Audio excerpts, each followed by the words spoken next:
Hello guys, ito po naghihintay ng mga magsisimba kasi parang sarado pa yung ang harap ng simbahan. Ito po, nandito po kami sa harap ng simbahan, nag-aantay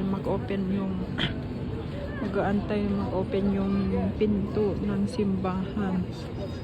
Ayan po guys, pasensya na po at ang aking boses ay mahina.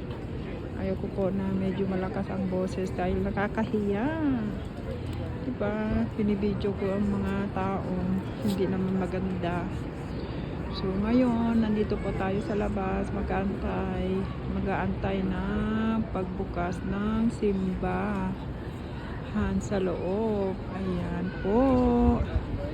Ang dami po nag-aabang na mag-open.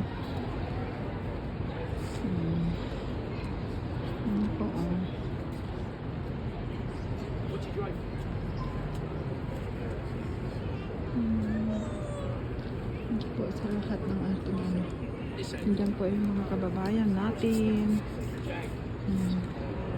Thank you for watching guys.